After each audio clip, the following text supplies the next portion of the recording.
નમસ્કાર, આપ જોઈ રહ્યા છો પંચાયત સમાચાર 24। હવે જોઈએ અગત્યના સમાચાર।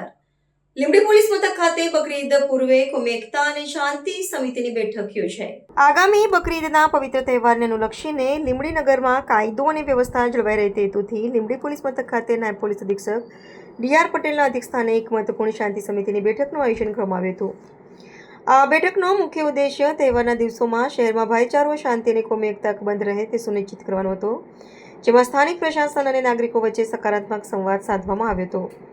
આ વિશેષ બેઠકમાં હિન્દુ અને મુસ્લિમ એમ બંને સમુદાયના અગ્રણીઓ અને પ્રતિષ્ઠિત નાગરિકો બહોળી સંખ્યામાં ઉપસ્થિત રહ્યા હતા।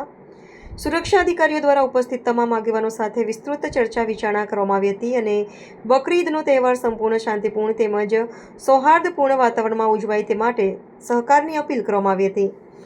વિશેષ રૂપે સામાજિક માધ્યમો પર કોઈપણ પ્રકારની ઉશ્કેરણીજનક, ભ્રામક કે ખોટી માહિતી પ્રસારિત ન થાય તે માટે તંત્ર દ્વારા કડક સૂચનાઓ આપવામાં આવી હતી, જેથી સમાજમાં ગેરસમજ કે અફવાઓને ફેલાતી અટકાવી શકાય। સુરક્ષા તંત્ર દ્વારા સ્પષ્ટપણે જણાવાયું હતું કે જો કોઈ પણ વ્યક્તિને શહેરમાં કોઈ શંકાસ્પદ પ્રવૃત્તિ કે અફવા ફેલાતી જણાય તો તેની જાણ તાત્કાલિક ધોરણે નજીકના પોલીસ મથકે કરવી, જેથી સમયસર યોગ્ય અને કડક કાનૂની કાર્યવાહી હાથ ધરી શકાય। બંને સમુદાયના આગેવાનોએ પ્રશાસનની આ પહેલને સકારાત્મક પ્રતિસાદ આપ્યો હતો અને તહેવાર દરમિયાન સંપૂર્ણ શાંતિ જાળવવા તેમજ પોલીસ તંત્રને તમામ પ્રકારનો સહયોગ આપવાની ખાતરી ઉચ્ચારી હતી।